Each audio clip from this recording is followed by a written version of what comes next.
Bonjour à toutes et à toutes, ici Pharo Sedius. On va parler d'un petit sujet dans la vidéo, donc je vous avertis, hein, il va pas se passer grand chose. On va peut-être se balader un petit moment dans le jeu, mais on va pas faire grand chose, on va discuter parce que, eh ben, j'ai eu affaire. Alors je vais baisser un peu le son, histoire que je m'entende bien parler. Voilà, donc on va parler d'une petite histoire que j'ai entendue ces derniers temps, et je vais un petit peu résumer un peu ce qui se passe. Il y a quelques mois en arrière, j'entends parler que qu'un fameux mode depuis des années sur Fallout New Vegas allait enfin sortir, et je tombe sur pas mal de critiques. Le mode n'est pas assez, n'a pas assez de choix, le mode est une insulte à l'univers Fallout, le mode est un scandale, et, je cite, le mode est un "this is horrible fustercluck". Voilà. Un youtubeur américain qui avait dit ça. Et ce qui se passe, je n'étais pas très intéressé par The Frontier de base, et ça va être assez intéressant de savoir pourquoi. Et ce qui se passe, c'est que notre cher Utgard Lodbrok, hein, mon conseiller sur Outer World, s'est remis à New Vegas justement pour jouer à ce mode. J'étais avec lui sur Discord, on discutait tranquillement, et il me parle un petit peu de ce qui lui arrive, il me parle un petit peu de ce qui se passe. Et moi, je me suis dit, bon ben, pourquoi justement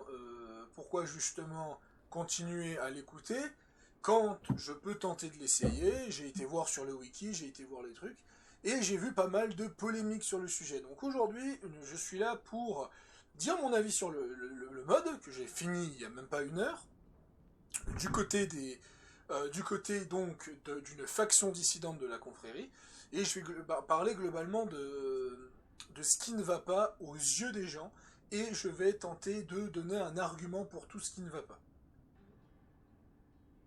Donc, pour commencer, bonjour Udgird. Effectivement, bonjour à tout le monde.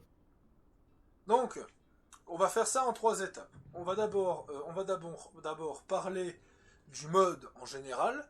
On va expliquer les polémiques, on va parler des incohérences et on va démonter les incohérences. Nous allons donc maintenant, après, on va parler du monde ouvert, globalement de qu'est-ce qu'il apporte par rapport à New Vegas, et la conclusion finale. Donc, pour commencer, Fallout The Frontier est un mode qui a été annoncé il y a 5-6 ans, hein, ça fait 7 ans qu'il est en développement, que j'ai entendu parler, je dirais que j'ai entendu parler de ce mode à peu près juste avant que The Witcher 3 sort, et je n'étais pas convaincu par le mode. Pourquoi j'étais pas convaincu par le mode?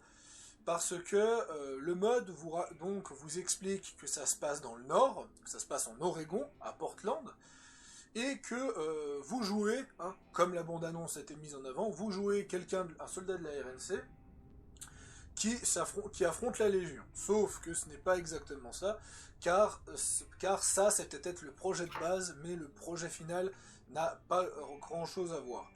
Le scénario de Fallout the Frontier, donc le courrier est invité à participer à une guerre tout au nord justement de l'Amérique, au nord donc du Nevada, en Oregon à Portland, pour affronter la Légion de César. Ça effectivement, ça n'a pas changé, ça reste dans ce thème. À la différence que cette fois, on peut rejoindre la Légion de César, et on peut rejoindre la confrérie de l'acier. Et de nouveau, là, il y a une chose qui est intéressante, c'est que ce n'est plus la RNC, ce n'est plus la Légion, ce n'est plus la confrérie, mais ce sont des factions dissidentes. Donc nous parlerons d'ici d'exilés, on parlera donc des exilés de la RNC, on parlera de la Légion du Nord, qui est donc un front spécial presque désavoué par César à cause de leur comportement et de leur façon de contrôler, et nous parlerons des Crusaders of Steel, donc des croisés de l'acier, car justement ce sont des traîtres de la confrérie et des New Cananéens qui ont formé une nouvelle confrérie suite au massacre de New Canaan. Donc de nouveau, on est sur quelque chose de différent. Donc voilà que maintenant, vu qu'on a résumé un peu globalement le mode, on va pouvoir donc parler des incohérences, et on va pouvoir parler de tout ce qui ne va pas en termes d'incohérence. Pour commencer, j'ai été lire des incohérences juste avant. La première, elle est simple. On critique souvent que New Vegas et justement on critique que la faction des exilés de la RNC ont trop de technologie, que comme quoi leur armement est beaucoup trop puissant et que et qu'ils pourraient facilement envahir le Morave facilement. Alors déjà, je pense qu'il est temps de remettre un peu de contexte. Les exilés de la RNC, c'est juste une petite troupe très très bien équipée qui possède des chars, qui possède des vertiptères.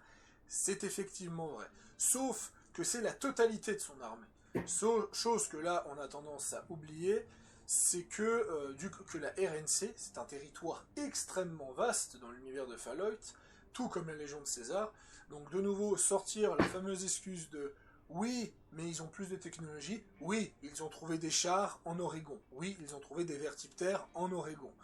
Mais ça n'a fait pas d'eux plus puissants que la RNC, parce que la véritable RNC est 10 fois plus nombreuse, ont même 10 fois plus de moyens. C'est juste que de nouveau, il ne faut pas oublier que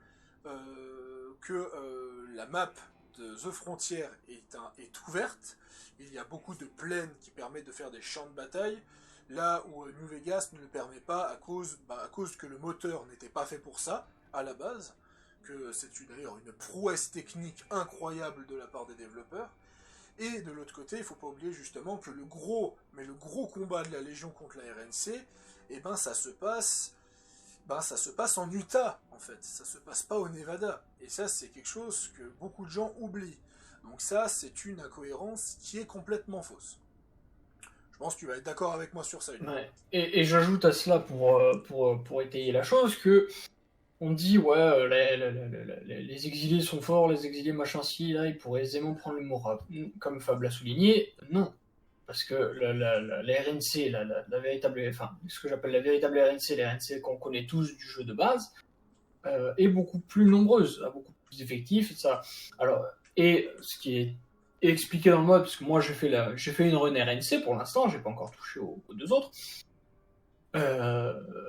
c'est qu'un bataillon. En fait, c'est qu'un bataillon de la RNC qui, lorement parlant, je vais expliquer ça, mais on le voit dans un flashback au début du mode. En fait, le général Elias Blackthorn déserte après la bataille d'Helios One. Parce qu'à la bataille d'Helios One, c'était censé être la dernière bataille de ces hommes, et ces hommes allaient être rendus à la vie civile après ça. Sauf que, après la bataille qui a causé de nombreux morts, et ça, qui a été vraiment, même si c'était une victoire sur la confrérie de l'acier, c'était quand même une grosse débâcle. Ils ont perdu énormément de monde, ça les a mis à mal. Blackthorn avait promis à ses hommes, leur avait dit, c'est la dernière bataille, après, vous êtes libres les gars. Moi, je m'engage en tant que général de l'armée à vous rendre à la vie civile. Et on apprend que suite à la bataille d'Helios One, et ça il revient, il va parler avec, je crois que c'est le général Oliver. Et le général Oliver lui dit, ouais, mais en fait non, parce que on vient d'apprendre que t'as la Légion qui est en train d'envahir le Morave. Donc non, on a besoin de tous les soldats disponibles. Et il a dit en gros, nique-toi à la parole qu'avait donnée le général Blackthorn à ses hommes, et voulait tout simplement réaffecter tous les soldats qui avaient été promis à la vie civile sur le barrage ouvert. Ce à quoi Blackthorn a dit, fuck it, je me casse, allez mener cette guerre sans moi, j'en ai plein le cul, mes hommes aussi, je vais pas trahir ma promesse.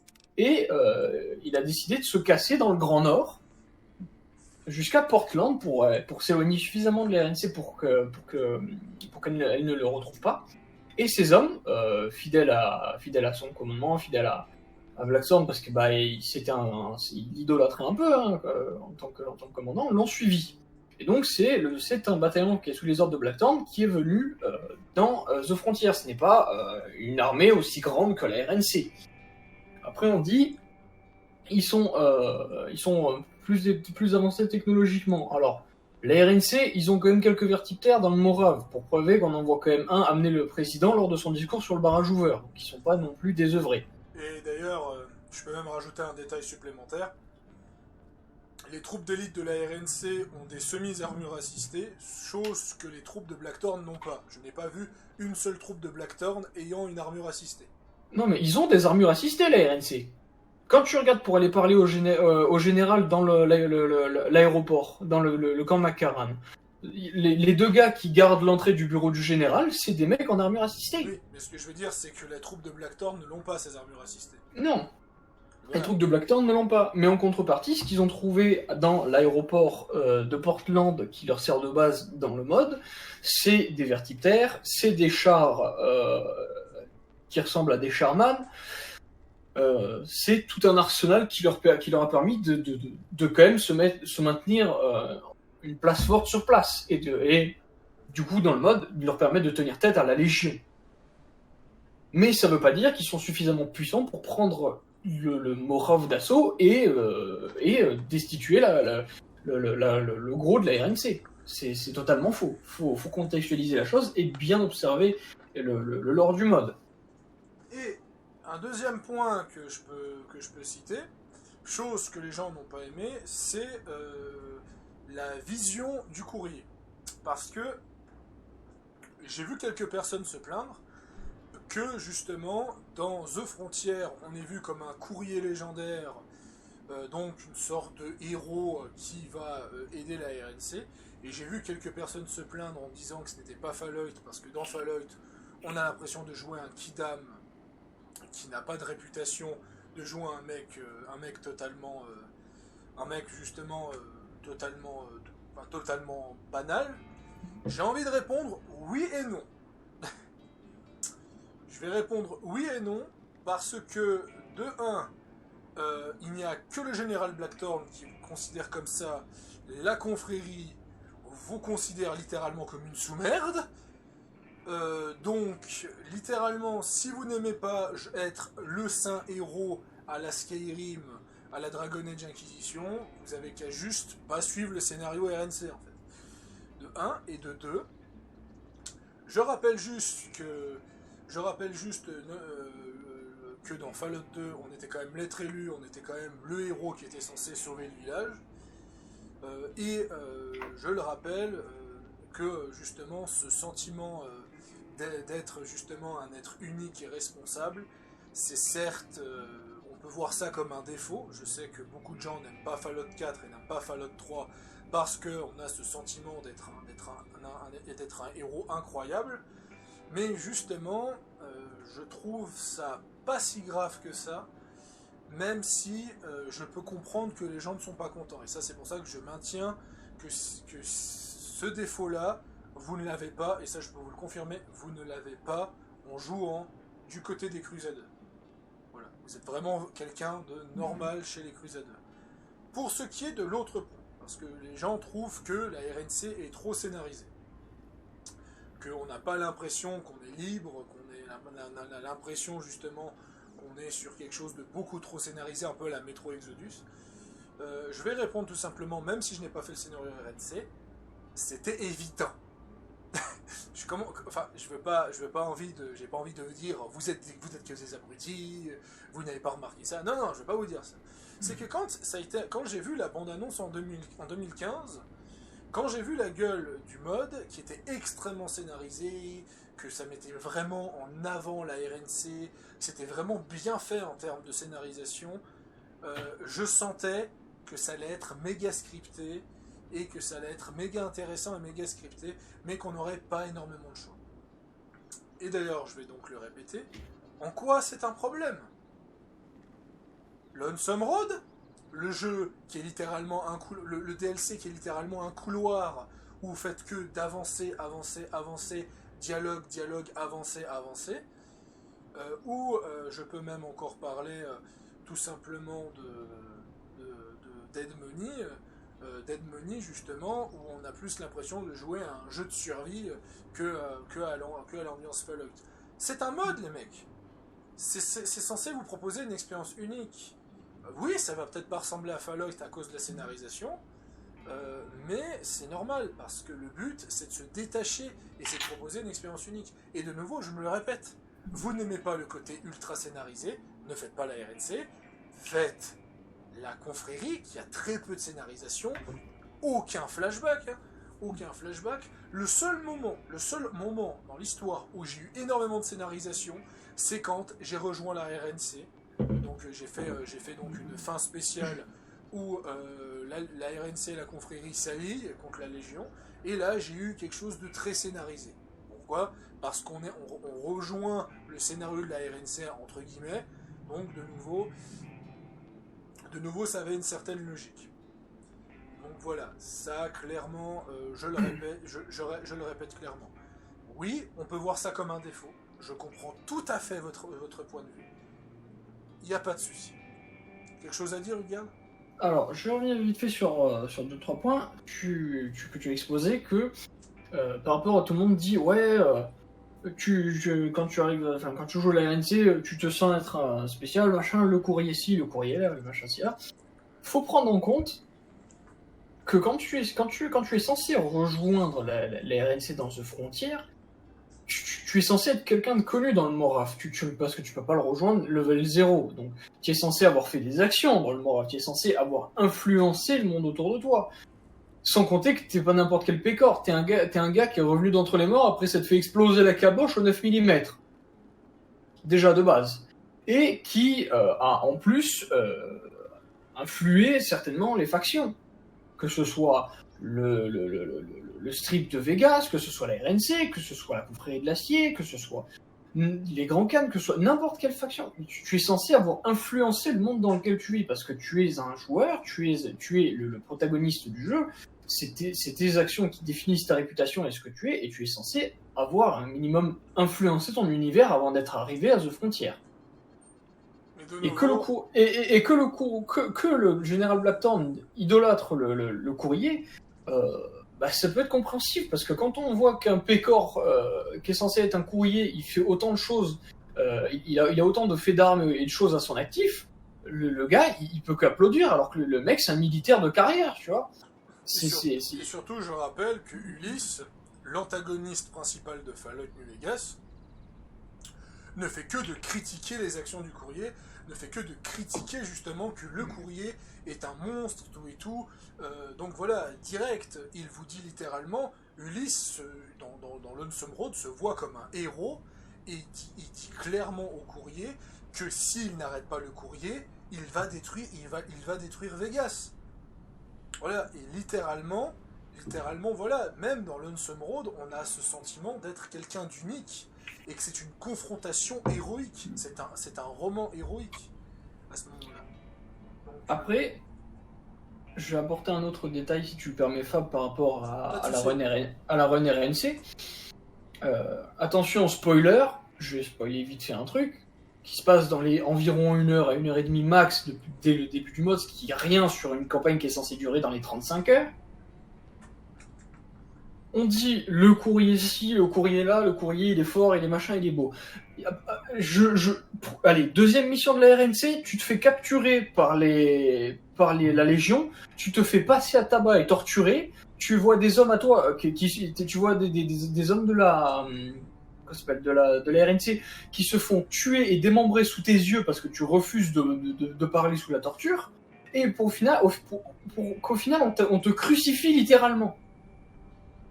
Et après, c'est la RNC monte une opération pour venir te sauver le cul. Et d'ailleurs, ça fait 1 heure et demie que t'arrives dans le mode. Et petite anecdote, pendant qu'on te torture, si tu as une réputation élevée, tu peux littéralement trahir la RNC et leur dire « Non mais vous savez, en fait, je suis très connu, je suis très important pour César, et tu rejoins la Légion comme ça, en fait. » Voilà. Oui.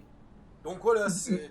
Mais faut arrêter avec le jeu, il t'idolâtre, il te met sur un piédestal. Non, le mode, il vous regarde, il vous fait, les gars, C'est la guerre, vous êtes pas là pour enfiler des perles, vous joueurs, vous risquez de crever, regarde, ça fait 1 heure et demie que tu es là à nous avoir rejoints, tu t'es fait kidnapper, passer à tabac et crucifier, qu'est-ce que tu veux?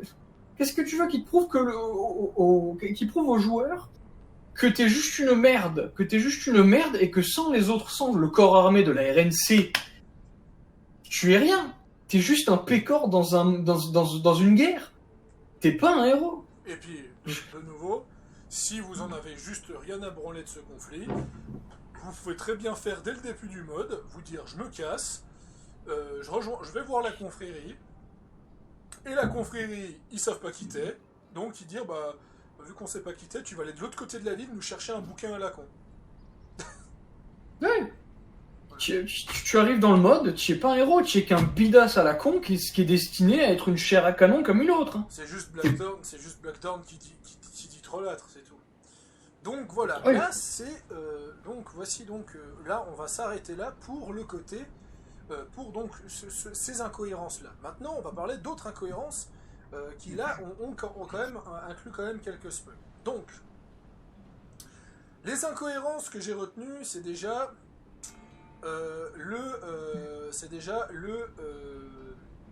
le légat Valerius autorise des femmes soldats. Je sais que ça a énervé quelques personnes, que beaucoup de gens ont insinué que le mode était progressiste. À cause de ça, je vais vous répondre calmement. Je n'ai pas fait la Légion, mais je vais vous répondre calmement. Le légat Valerius, ainsi que la Légion du Nord, est censé être plus païenne. Il manque cruellement d'ordre, contrairement à la véritable Légion. Ce qui, pour moi, est déjà suffisant. Je veux dire, avoir des soldats féminins dans son armée, si, justement, le légat Valerius est beaucoup plus païen, ça a une plus grande logique, en fait. Parce que, justement, si c'est justement... si c'est un païen... après, je sais pas qu'est-ce que c'est comme type de païen, malheureusement. Mais s'il est païen et pas que ouvert au culte de César, et ben justement, je trouve ça encore assez logique. Après, tu as une autre incohérence, c'est que Valerius se considère comme un légat, alors que dans l'ordre de Fallout, il est censé avoir qu'un seul légat. Ça, de nouveau, il faut le voir comme deux représentations. Soit le mode veut faire comprendre que le terme légat veut tout simplement être le terme donc, de grand général qui supervise un territoire, ce qui personnellement ne me choquerait pas, étant donné que si vous avez fait Fallout New Vegas, Lonesome Road, on tombe sur des guerriers de César qui ont une armure similaire à ceux du légat, donc ça veut peut-être insinuer justement que le légat c'est plutôt un grand général territorial, de 1, et de 2, ça renforce le côté que Valerius est indépendant en fait, et que ça justement qu'il est un peu plus indépendant de César, et que justement c'est une des raisons supplémentaires de pourquoi César veut lui péter la gueule en fait. Parce que s'il s'autoproclame légat, tu m'étonnes que César veut le zigouiller quoi. Donc voilà, ça c'est pour les problèmes de la Légion. Donc maintenant on arrive à une incohérence qui pourrait assez me faire rire, c'est le fameux Dr Voss. Il me semble que c'est lui. À moins que ce soit Argus, je sais pas lequel alors, tu parles duquel? Celui... Le scientifique. Alors, mais le scientifique, lequel? Parce que tu en croises plusieurs. Le scientifique par rapport à la station. Ah oui, c'est monsieur... ce que tu disais, la référence... Voilà, le Dr Voss. Ouais, le Dr Voss, c'est bien ça, c'est bien lui. Le Dr Voss. Donc, le Dr Voss pourrait justement être mal vu pour certains, parce que le plan du Dr Voss, donc pour ceux qui ne savent pas, le Dr Voss est tout simplement l'un des antagonistes principaux du mode du côté RNC. C'est tout simplement celui qui est considéré pour les joueurs comme le méchant principal de l'enclave. Son objectif, tout simplement, c'est qu'il veut gazer la planète pour la purifier de toute vie. Donc déjà de 1. Déjà, on va mettre les points sur les i. Gazer une planète entière pour exterminer toute race, je ne vois pas ce que ça change du FEV, déjà pour commencer. Je vous rappelle que le FEV de l'enclave devait exterminer la totalité des vies pour que l'enclave sorte de leur bunker et puisse profiter de la Terre. Et je le rappelle que ce fameux scientifique qui veut faire ce projet est une magnifique référence au docteur Prosper. Qui est le docteur Prosper? C'est tout simplement un scientifique qui veut justement injecter du FEV sur toute la planète pour purifier la planète. Et le pire dans tout ça, c'est que ce docteur est financé par la RNC. Il vient d'où? Il vient de Fallout 3 Van Buren, qui n'était d'autre que le Fallout 3 officiel, avant que le projet tombe à l'eau à cause que le studio en question fait faillite. Projet qui a été repris pour faire Fallout New Vegas. Donc pour vous résumer Van Buren, la Légion de César, l'homme brûlé, plein de choses. La seule chose qui n'ont pas été gardées sur New Vegas, c'est le docteur Prosper, l'armée chinoise qui était présente sur le territoire, et le fait qu'on commence en tant que prisonnier. Ce qui aurait été cocasse d'avoir mis ça sur New Vegas quand on connaît à qui appartient la licence actuellement. Ouais. Voilà. Donc, voilà, ça c'est pour les incohérences. Je pense qu'il n'y en a pas d'autres. L'incohérence au niveau des véhicules à essence, donc de nouveau, il y a plein de possibilités et de théories par rapport à ça. Le fait que dans l'univers Fallout, il existe des véhicules à essence, c'est rare, mais ça existe. Le fait justement qu'il y a beaucoup de véhicules à essence dans le jeu est cohérent. Parce qu'en vérité, J'y viendrai si tu veux, je ferai une petite explication. De toute façon, je vais résumer que pas mal de points que tu as dit. Donc, voilà. Donc globalement c'est ça. Je pense que moi j'ai terminé pour le chapitre incohérence. Je vais laisser donc parler Hudgerd sur son point de vue sur les incohérences que j'ai citées. Et après, nous partirons donc sur le prochain point qui sont les polémiques. alors, pour revenir sur les incohérences, tu me parlais des incohérences avant du Dr Voss, tu me parlais des incohérences de la Légion. Tu disais, il y en a qui gueulaient parce que il se prénommait légat alors qu'il est censé avoir qu'un seul légat, et qu'il est des femmes légionnaires. Faut pas oublier que dans The Frontier, tout comme la RNC, ce sont des exilés de la RNC, donc une faction annexe, une faction renégate. Les Croisés de l'Acier sont aussi une faction renégate de la Confrérie de l'Acier. Et la Légion du Nord est également une faction renégate de la Légion de César, parce que César a désavoué le légat Valerius par rapport à ses méthodes, par rapport au fait qu'il était plus enclin à utiliser des technologies, par exemple, comme un truc tout con, des steampacks. Des steampacks, c'est l'hérésie chez la Légion de César. Parce que c'est considéré comme de la drogue. Parce que voilà, c'est considéré comme de la drogue. Les armes à énergie, moi j'ai vu des légionnaires en me baladant, j'ai vu des légionnaires utiliser des armes à énergie. J'ai vu effectivement des légionnaires soldats. Le fait est que c'est une faction renégate qui est beaucoup plus ouverte d'esprit que la Légion de César, et qui, sans oublier, c'est coupé de la Légion de César, donc de ravitaillement. Donc, partant de là, tu utilises tout ce que tu peux. Quand tu décides de devenir indépendant de la maison mère, on va dire ça comme ça, tu utilises tout ce que tu peux. Que ce soit des femmes en guise de légionnaires, que ce soit des steampacks, alors que normalement c'est considéré comme de la drogue et que c'est une hérésie dans la Légion de César, que ce soit des armes à énergie, parce que tout moyen est bon à prendre. Une arme reste une arme quand tu mènes une guerre. Surtout si tu es plus restreint à des principes donnés par une légion, par la Légion de César. Et si ça vous choque, je vous sors quelques arguments. César utilise un point de choc qui est littéralement une arme à énergie qui génère un champ électromagnétique, donc une espèce de point assisté électrique. Ce n'est pas très, voilà, pour quelqu'un qui se dit pro primitivisme et anti technologie, c'est quand même paradoxal d'utiliser ça pour représenter le chef quand même. Il ne se gêne pas dans la quête principale, a utilisé un autodoc pour se maintenir en vie, qui de nouveau est compréhensible parce que sinon il crève.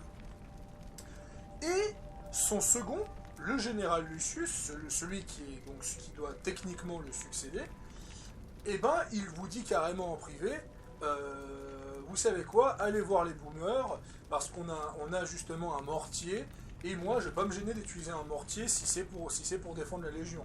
Donc, vous vous imaginez quand même, si Lucius, le mec qui mange à la même table que César, matin, midi et soir, ose avoir une mentalité pareille, vous imaginez un général à plusieurs milliers de kilomètres? Et il s'en contrefou, Valérius, de la mentalité de César. Voilà, c'est ça. Bah, de toute façon, donc, tu voilà. qu'il fasse quoi? Tu veux qu'il fasse quoi, César? Qu'il se déplace en personne pour l'engueuler? Ouais. C'est clair. Si César il se déplace lui-même pour l'engueuler, il perd le moral. C'est ça le truc. Et comme dans Elder Scrolls Online, pour faire une petite parallèle à Elder Scrolls Online, il y a un général dans Elder Scrolls Online qui utilise de la nécromancie, qui utilise de la nécromancie, alors que son propre pays interdit la nécromancie, et il profite qu'il envahit un pays et qu'il n'est pas chez lui pour utiliser la nécromancie, parce qu'il sait pertinemment que sans cette nécromancie, il n'a aucune chance de gagner. Et de nouveau, le légat Valérius, il doit affronter des chars. Pas des soldats de la RNC qui, à cause des caravanes qui se font piller, n'ont pas beaucoup d'armes. Non, là, il doit affronter des chars. Et t'affrontes pas des chars avec des machettes. C'est clair. Voilà. Point suivant maintenant. J'en viens donc au scientifique, le docteur Voss. On dit, ouais, machin, c'est scandaleux, c'est débile d'avoir un scientifique dans une station spatiale qui veut gazer la Terre, machin, ci et là. J'amène encore une fois le spoiler alert, parce que je vais mettre du contexte pour expliquer la chose. Le Dr Voss bosse pour l'Enclave dans la station Archimède 2 qui est en orbite autour de la Terre. Il bosse dans cette station sur un gaz toxique à base d'acide volatile, l'agent Rust, qui est censé détruire toute vie sur Terre, excepté les vies qui sont soumises au FEV. Tout super mutant ou monstre, toute chose qui a été soumise au FEV est immunisée. Et dans son complexe spatial, il bosse à la fois sur ce gaz qui permettrait de purger la Terre d'absolument tout le monde, sauf ceux qui sont sous FEV, mais il bosse aussi sur la création de super soldats avec des nano-armures qui auraient eux aussi été soumis au FEV et qui donc seraient immunisés à ça pour ensuite lancer une invasion de l'Enclave. Donc c'est pas un plan totalement stupide. C'est loin d'être un plan totalement stupide, parce que il en a les moyens. Il en a les moyens, pourquoi il s'en priverait? Et quand on arrive dans la station, on les voit, les effets du gaz. Hein. On les voit.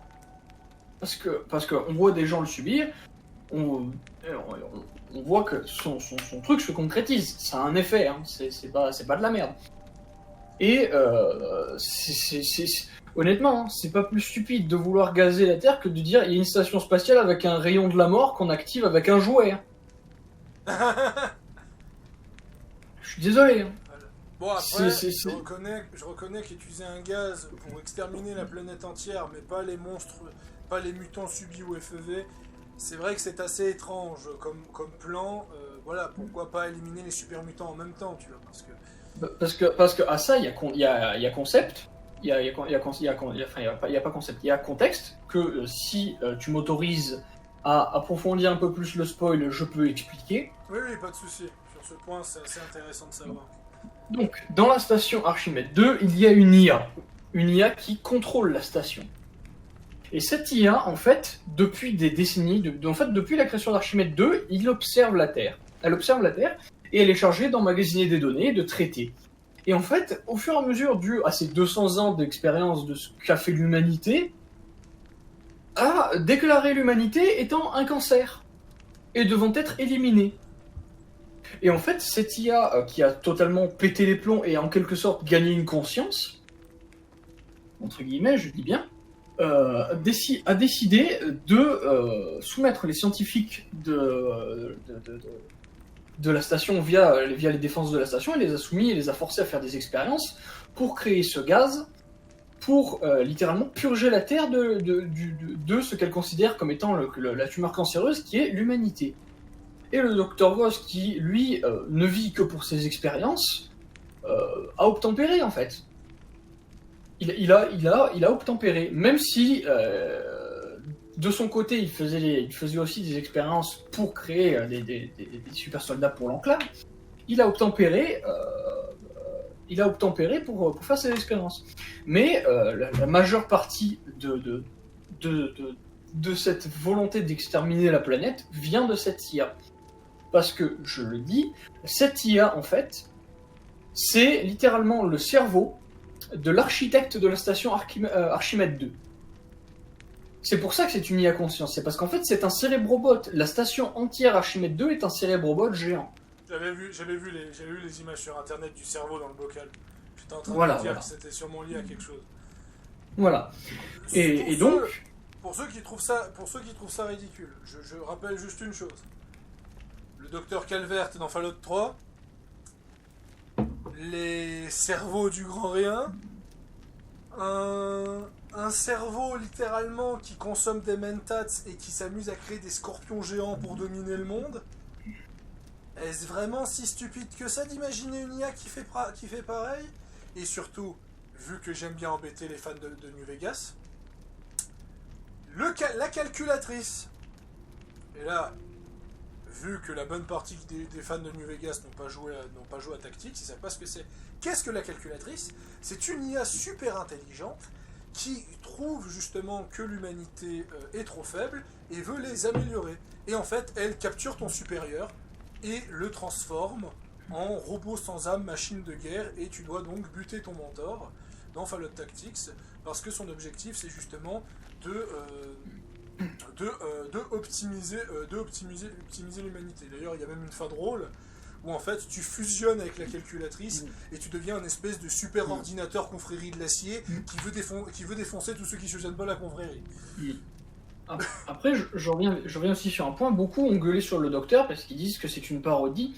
Une parodie, c'est que c'est un copier-coller du général Todd Strasse de Wolfenstein The New Order. Ce à quoi je répondrai, c'est une référence. Le mode est bourré de références. Et puis surtout qu'il ne faut pas oublier que le général Strasse, c'est surtout le cliché du scientifique fou. Le cliché du scientifique fou qu'on a déjà vu dans New Vegas, qu'on a déjà vu même dans Fallout 3, et que blaguement parlant, que je suis sûr qu'on a déjà vu dans Fallout 2. Et je vous rappelle, Old World Blue, à la base c'est un contenu coupé de Fallout 1. Donc voilà, c'est encore légit. Après je peux comprendre, voilà. Donc voilà.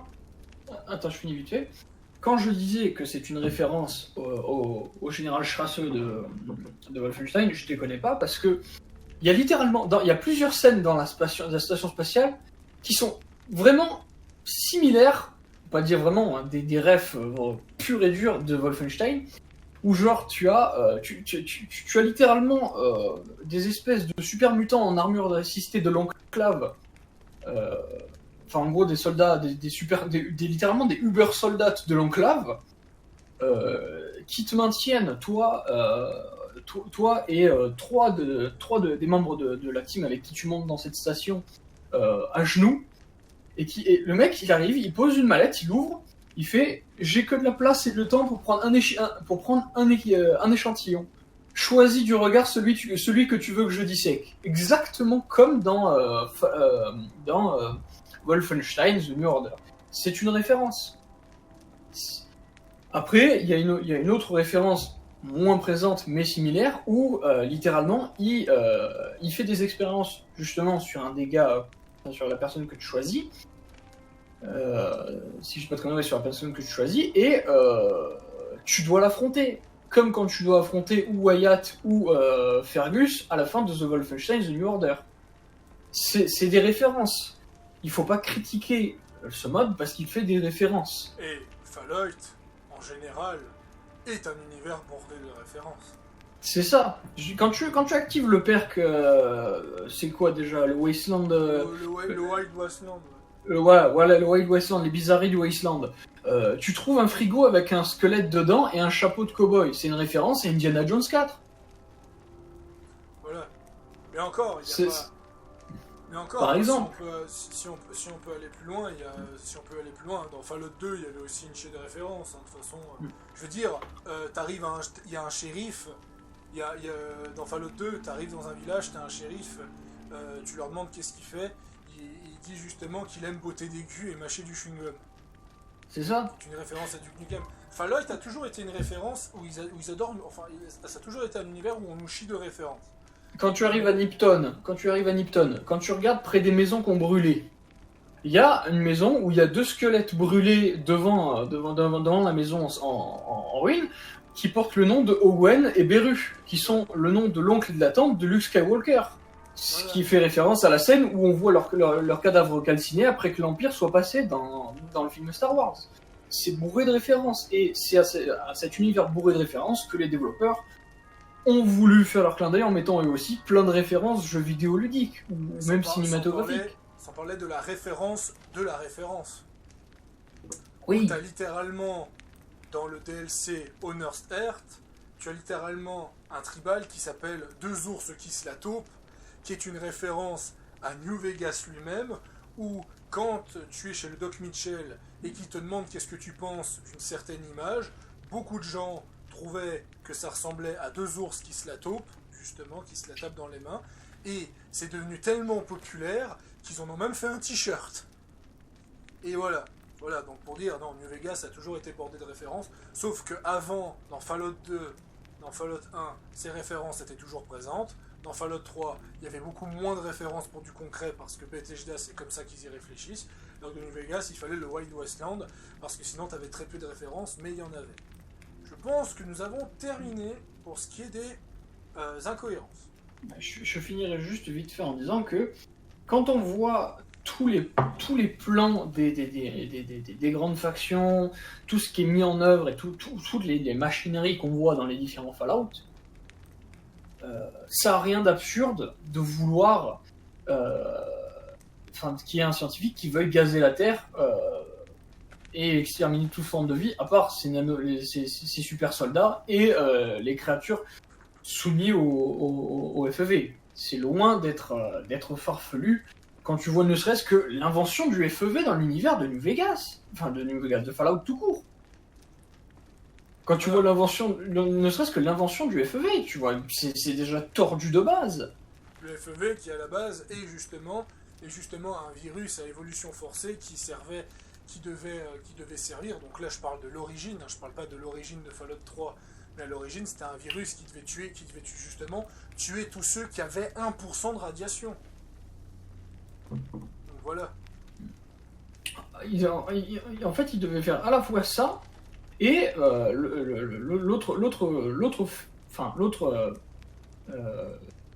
l'autre objectif du FEV était aussi de créer des super soldats pour les forces américaines pour les aider dans leur effort de guerre dans la bataille en Chine, dans la guerre en Chine. Et ça justement c'est quelque chose qui a été rajouté dans Fallout 3 mais qui n'était pas présent de base. Justement. Après, je conçois que je trouve que c'est une très bonne idée de rajouter par Bethesda. Mais bon. Partant du fait qu'ils ont voulu faire littéralement des lances mini-bombes nucléaires, est-ce que vous trouvez ça vraiment stupide qu'ils aient voulu faire des super soldats? Non, c'est vrai que sur ce point, c'est encore assez logique. Parce que bon, dans notre monde à nous, certes, il y a eu les mêmes tentatives, ça n'a pas été mis en service, heureusement pour nous, parce que bon... le Davy Crockett, comment dire que ce serait facile à cacher, donc de la contrebande d'armes nucléaires, ce serait moyen. Voilà. Donc heureusement que ça n'a pas été mis en service et grandement fabriqué. Pour en revenir donc, maintenant, on a terminé cette première partie. On arrive à la deuxième partie qui sont donc les polémiques. Donc, le mode a été vivement critiqué pour plusieurs points. Son mauvais scénario, qui de nouveau On a suffisamment parlé des incohérences qui ne le sont pas pour dire qu'en fait c'est plus un caprice. On peut parler de l'écriture, de certaines écritures, de certaines façons dont ça a été formulé, qui peut paraître un petit peu mal vu. Ça, de nouveau, je peux pas réellement me prosterner là-dessus parce que je trouve en lui-même que New Vegas vole pas haut au niveau de son écriture et souffre déjà de pas mal de problèmes. Donc critiquer The Frontier, qu'il a des problèmes, par exemple, que apparemment du côté de la RNC, on sous-entend justement que l'enclave est super fasciste et que c'est pour ça qu'on ne peut pas le jouer et que ça a énervé les joueurs. En fait, la vérité, c'est qu'il faut que vous compreniez une chose. Peu importe le point de vue des modeurs, il faut être sérieux. Le mode a pris 7 ans de développement. Il y a à peu près pour 35 heures du côté de la RNC, une dizaine d'heures du côté des Crusaders et une dizaine d'heures du côté de la Légion. Franchement, vous imaginez encore s'ils devraient rajouter une dizaine d'heures pour l'enclave? Non, c'est clairement... l'enclave est très minime dans le mode. C'est simple, ils apparaissent beaucoup dans l'intrigue RNC, dans l'intrigue Confrérie de l'Acier, ils apparaissent une fois. Mais comment dire, une fois, c'est genre une fois. Hein. Et encore, hein, vous réussissez le dialogue de discours où il n'y a même pas de combat. C'est pour dire. Donc, oui, tu peux les rembarrer. Ouais, tu peux les rembarrer. Donc clairement, critiquer qu'on ne peut pas aider l'enclave, c'est comme critiquer qu'on ne peut pas aider l'enclave dans New Vegas. Ça a le même principe. Cette polémique, pour moi, elle est un peu débile. La polémique d'écriture, c'est clairement un truc secondaire, parce que je trouve, justement, de ce que j'ai vu, c'est correctement bien écrit, c'est très sympa, c'est très cool. Ceux qui trouvent que le personnage d'America, parce que je vais enchaîner avec le personnage d'America, ceux qui trouvent que le personnage d'America est une personne qui a trop tendance à se confier trop vite au héros principal. Déjà, vous faites déjà une erreur sur une chose. C'est normal que le personnage d'America se confie très rapidement au héros. Déjà parce que c'est un mode. C'est un mode, et l'intrigue de la confrérie de l'acier peut se faire en 10 heures. Donc c'est normal qu'un personnage comme America va se confier assez rapidement parce qu'elle est en manque d'affection et elle a besoin de quelqu'un. Elle a besoin de quelqu'un justement pour combler son manque affectif. Et c'est à cause de ça, c'est à cause justement qu'elle veut combler son manque affectif, qu'elle est prête à tout faire pour le personnage. Et on en revient à l'une des plus grandes polémiques du mode, l'esclavagisme de America. Alors moi, mon avis, peu importe, hein, vous avez qu'à m'insulter dans les commentaires. Je vois pas en quoi c'est choquant, en fait. Vous pouvez me dire que America n'a pas 21 ans et qu'elle fait plus adolescente, autre chose. Vous pouvez me dire que c'est cruel, vous pouvez me dire que c'est monstrueux, que ce soit ta petite esclave adorée, que tu peux lui faire ce que tu veux. Mais les mecs, vous êtes les premiers à dire que Fallout 4 c'est de la merde parce que c'est édulcoré à mort. Arrêtez, mais arrêtez avec ça. Ok, on peut asservir America. Oui, Mae, qui est un personnage que je n'ai pas encore rencontré dans le jeu et que je ne sais pas où elle se trouve. Apparemment, on peut être très méchant avec elle. Ok. Apparemment, on peut coucher avec des hommes serpents. Oui, apparemment, on peut coucher avec un écorcheur. Mais on est sur Fallout. L'univers de Fallout est crade. On est sur l'une des œuvres qui est tellement malsain, qui est tellement malsain qu'elle se pose là. Je veux dire, comment dire, on va pas parler de New Vegas parce que New Vegas, je juge que niveau malsain, il a quand même été très soft. Bon, déjà que Fallout 4 c'est méga soft, Fallout 3 aussi. Si je considère New Vegas de soft, parce que dans Fallout 2 on pouvait prostituer sa femme, dans Fallout 2 on pouvait tuer des enfants et on gagnait même un perk si on tuait des enfants. Vraiment, clairement. Tu pouvais même, il y a pas un truc où tu pouvais même esclavagiser un enfant?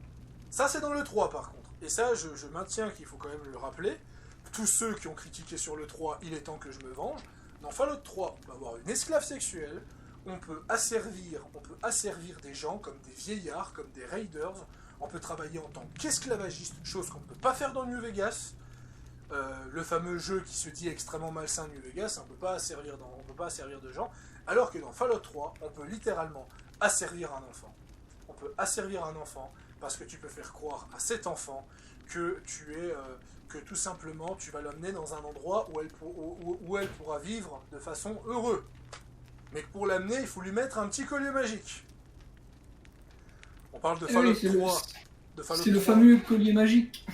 Fallout 3, le fameux jeu où tu découvres qu'un scientifique d'un abri avec un accent allemand dans la voix française est un psychopathe qui s'est réincarné dans une petite fille pour s'amuser à voir jour et nuit les membres de son abri se faire charcuter dans une dimension virtuelle.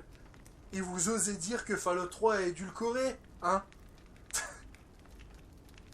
Foutage de gueule, voilà ce que j'en pense. Fallout 3 n'est pas édulcoré. The Frontier l'est encore moins. New Vegas n'est pas édulcoré non plus. Fallout 4, Fallout 4, je reconnais que Fallout 4 a été très soft, parce que Fallout 4 parle de sujets plus sérieux et parle surtout d'une histoire, de quelque chose qui est différent. Et ça, je peux comprendre que Fallout 4, au niveau de la prostitution et de l'esclavagisme, Fallout 4 dans son jeu de base a été quand même vachement soft. Chose que Far Harbor et Nuka World ont un peu corrigé. Mais voilà, on n'est pas là pour débattre sur Fallout 4, parce que je sais pertinemment que ceux qui regardent cette vidéo, peut-être c'est des gens qui aiment Fallout 4, et peut-être c'est des gens qui détestent Fallout 4, et c'est pas ma vidéo qui changera le point de vue là-dessus. Voilà. Et puis, sans compter que les gens qui râlent parce que c'est pas édulcoré, oh là là, c'est hard machin, si là. Les gars, on vous donne un jeu qui est édulcoré, la demi-heure après que vous ayez fini votre session, je suis sûr à 99,9% que vous allez sur Doom pour voir des tripes et du sang. Parce que vous en avez pas eu assez, parce que vous jouez à des jeux édulcorés. À un moment, faut arrêter. À un moment, faut laisser le plaisir d'avoir des jeux non édulcorés et d'avoir le choix d'être le plus gros enculé de la Terre comme d'être un saint. Faut laisser le choix. Faut laisser le choix de voir des trucs crades et d'avoir le choix de se dire ah ben non c'est pas bien, je vais pas faire la même chose, ou tiens j'ai envie d'être un petit peu un enfoiré pour une fois parce que c'est un jeu vidéo et que ça me permet de me lâcher comparé à la vraie vie, que ça me permet de faire ce que je ne ferais pas dans la vraie vie, de pouvoir me défouler, de pouvoir voir ce que ça fait d'être un connard. Et je maintiens quand même une chose par rapport à Fallout 4 avant de retourner sur le sujet de The Frontier.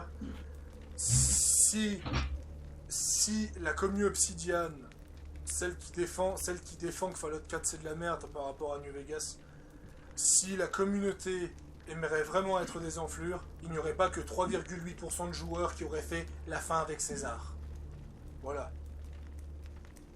Je dis ça comme ça. Oui, 3,8%.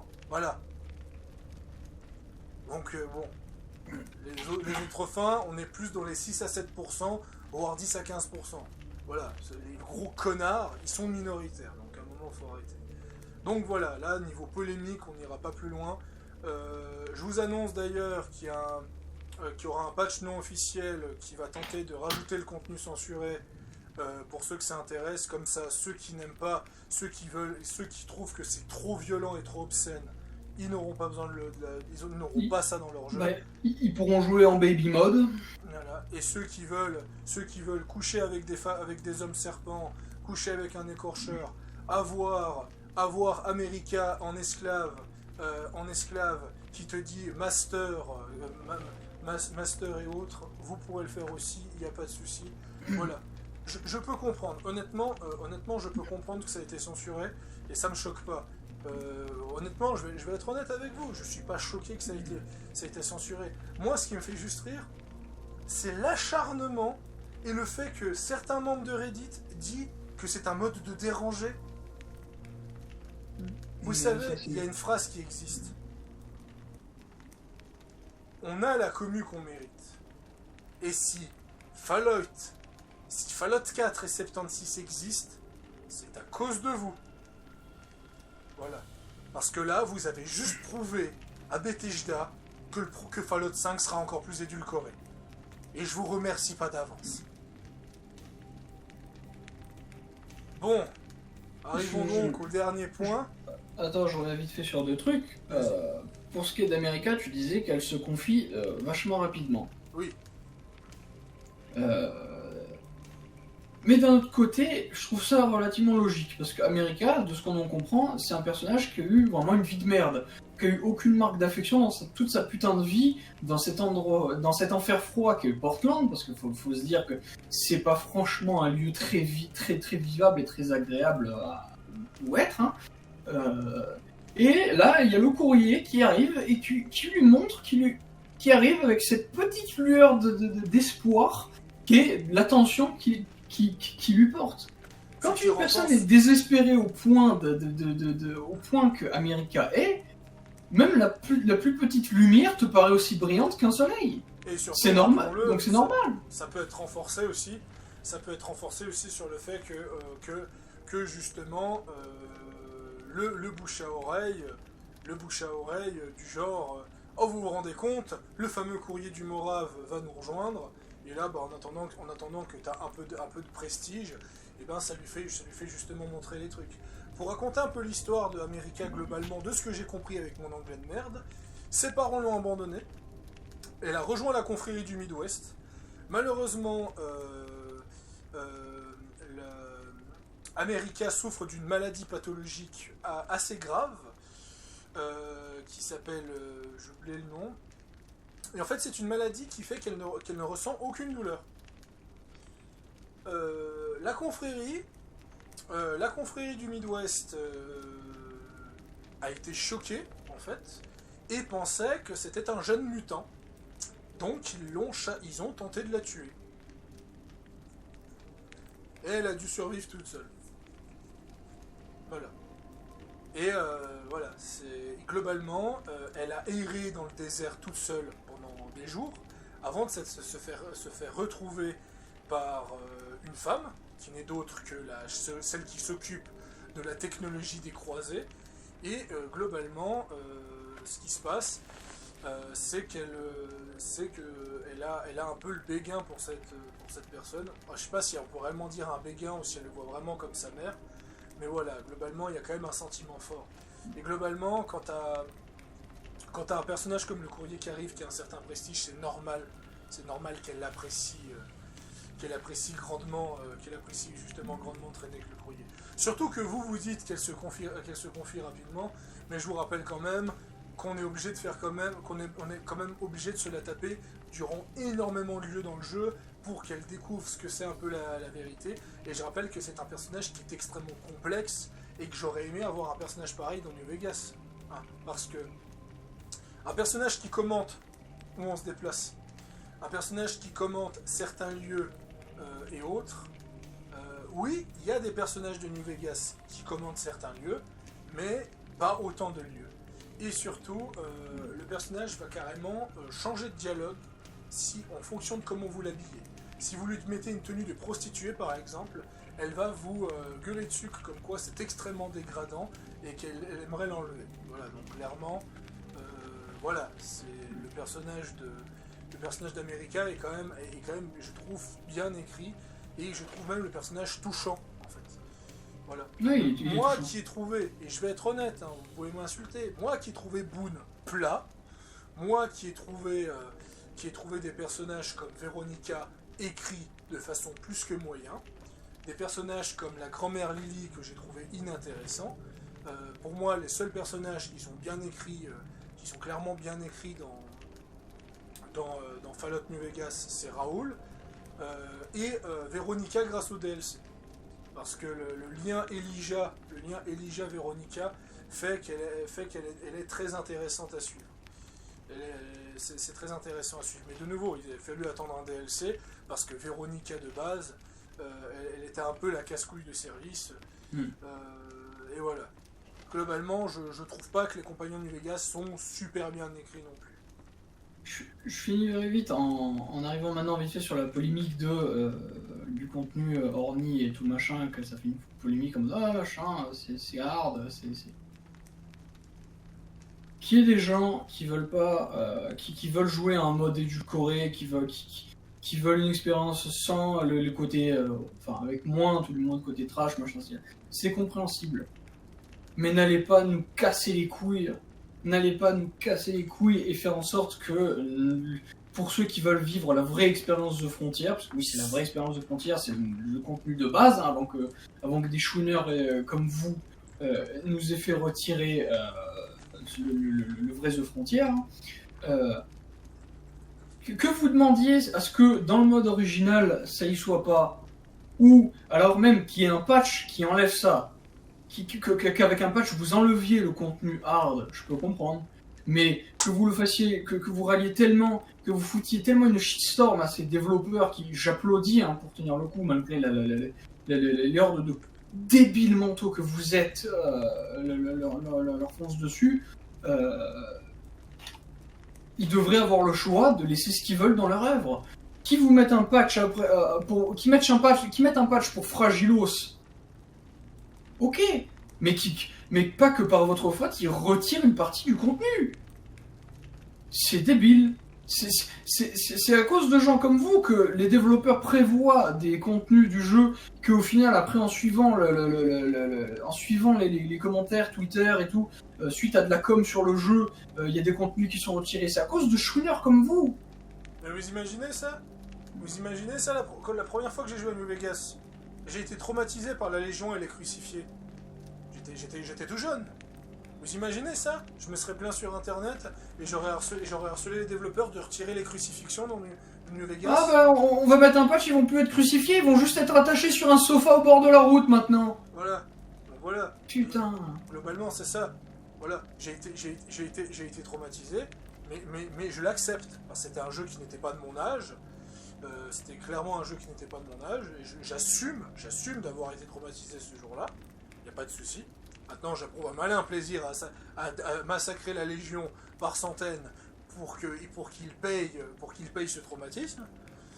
Mais voilà, à un moment, faut arrêter. Il y a le fait de assumer au jeu que vous jouez. Ça va pas plus loin que ça. Assumez vos choix de jeu. Assumez l'univers dans lequel vous vous plongez. Assumez le niveau de craditude, le niveau de gore, de glauque dans lequel vous pouvez vous plonger quand vous plongez dans un jeu. Assumez à quoi vous jouez et faites pas chier. Si vous êtes choqué, arrêtez d'y jouer. C'est pas mon problème, ça va pas me mettre les couilles à l'envers que vous arrêtez d'y jouer. Moi j'y joue, je m'en bats les couilles de vous. Alors arrêtez de pleurer et d'influencer comme ça le monde du jeu vidéo. Vous l'influencez en mal, vous l'empêchez de se lâcher et d'avoir des libertés créatives. Vous l'empêchez sous prétexte que vous chouinez parce que vous faites vous choquer. Que vous demandez des patchs annexes pour édulcorer votre jeu, pourquoi pas, mais des patchs annexes, que pas tout le monde soit obligé de se farcir. Moi, quand j'entends des gens dire que c'est 7 ans de gâchis, mais ça me dégoûte tellement. Mais c'est pas 7 ans de gâchis. Moi, je vous le dis tout honnêtement, hein, en termes de modes, j'ai fait des modes de Skyrim, j'ai fait des modes d'Oblivion, j'ai fait des modes de Fallout 3, de Fallout 4, de Fallout New Vegas. On tourne encore malgré le crash, hein, t'inquiète pas. Mon top 3 des plus gros modes et des modes les plus appréciables et énormes que j'ai vus et que j'ai kiffé ma race à les faire parce que c'est vraiment des équipes de modeurs qui se sont éclatés. Il y a les deux grands, Wyrmstot et Falskar de Skyrim, et il y a The Frontier. Et même, actuellement, The Frontier, je le mets au-dessus de Wyrmstot et Falskar. Légèrement dessus parce que les deux autres modes, c'est vraiment qualitatif, mais la liberté créative de The Frontier, le côté technique, l'histoire, tout est génial. Rien n'est à jeter et ces développeurs, c'est des gars qui devraient être engagés ils devraient être engagés chez Obsidian ou Bethesda ou n'importe, ils devraient être engagés. Ces gars ont un talent fou. Quand je vois ce qu'ils ont fait avec le Gamebryo, j'imagine même pas ce que ces développeurs auraient fait sur le Creation Engine sur Fallout 4. Ouais, mais ça serait énorme. Ça serait énorme. Je vous cite ne serait-ce qu'une prouesse technique. piloter un véhicule dans New Vegas. Et que la conduite... Et que la conduite soit trop bien. Et que la conduite est même plus agréable que Cyberpunk. Et ça, franchement, GG, quoi. Ah oui, non, c'est ce qui m'a le plus choqué quand j'ai conduit le buggy, c'est que j'avais plus l'impression d'avoir un véhicule qui a une vraie distance de freinage, un vrai poids, un vrai rayon de braquage, je sais pas, une bonne sensation en conduisant un véhicule sur un jeu qui est même pas prévu pour en avoir de base. Donc voilà, donc on va profiter pour ajouter un chapitre supplémentaire. On va donc maintenant parler des qualités du mode, et après on va parler de notre conclusion. Vu qu'on est bien parti pour ça. Oui. Donc on en revient, la technique. Moi, mon avis, c'est simple. J'ai commencé le jeu... Alors déjà, moi, contrairement à Edgard, vu que j'ai fait la confrérie qui se veut une expérience plus originale, enfin plus proche de l'œuvre originale, j'ai pas toutes les cinématiques et autres, j'ai pas tous les flashbacks, j'ai pas l'impression justement de jouer à quelque chose d'extrêmement scénarisé, c'est quelque chose de très classique. Cependant, le monde ouvert m'a tué. Le monde ouvert m'a tué parce que les décors sont immenses. C'est simple, vous voyez un immeuble, vous rentrez dans l'immeuble, l'intérieur de l'immeuble est bien plus grand en termes de contenu dans un immeuble que dans un immeuble de Fallout 4 ou de Fallout 3.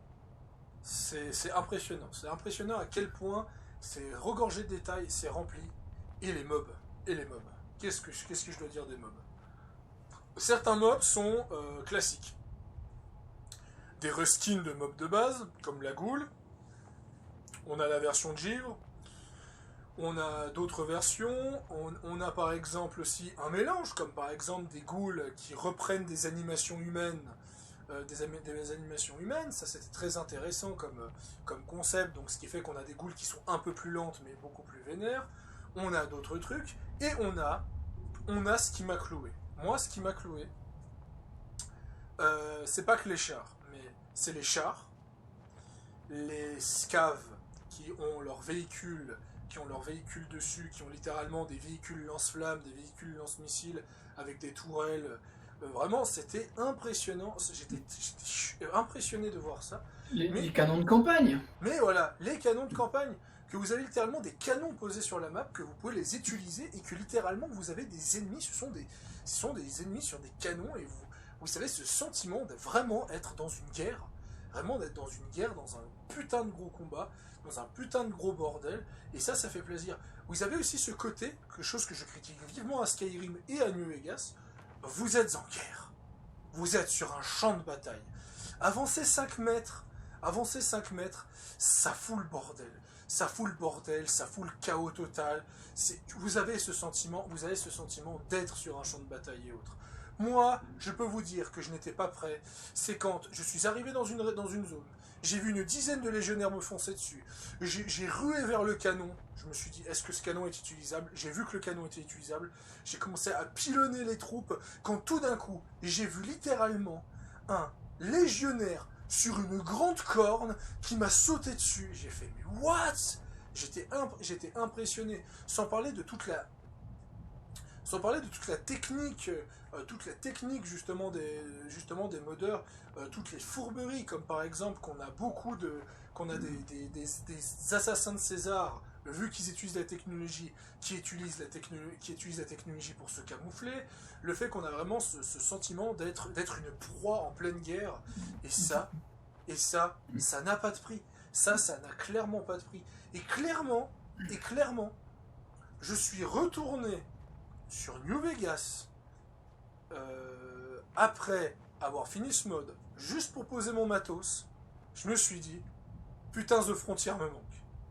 Clairement, The Frontier, et je parlerai pas de mes expériences pour Oblivion, parce que j'ai vraiment des modes sur Oblivion qui sont impressionnants, et de nouveau, pour moi, c'est pas comparable. En fait, c'est ça la différence pour moi entre The Frontier et un mode, et les modes d'Oblivion. Les modes d'Oblivion sont peut-être mieux scénarisés. Les modes d'Oblivion proposent peut-être des batailles avec plus de troupes. Les modes d'Oblivion vous proposent peut-être des pouvoirs fun.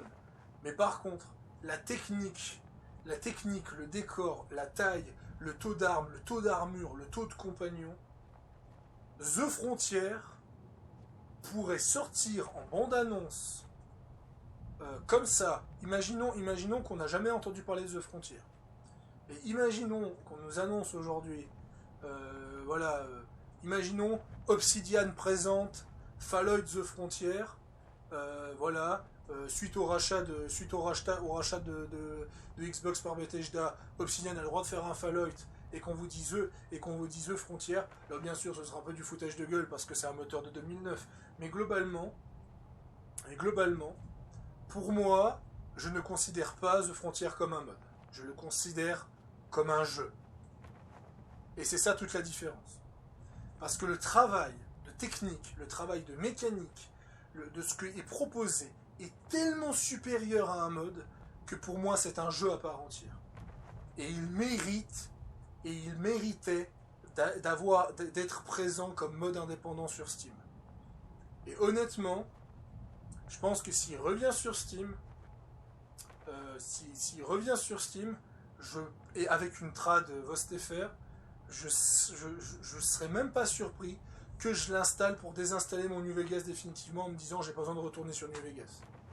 Tellement que j'ai pris mon pied par rapport à New Vegas. Voilà. La technique pour moi est incroyable, la qualité est incroyable. Et la mise en scène n'a rien envié à Metro Exodus. Pour moi, c'est clair et net.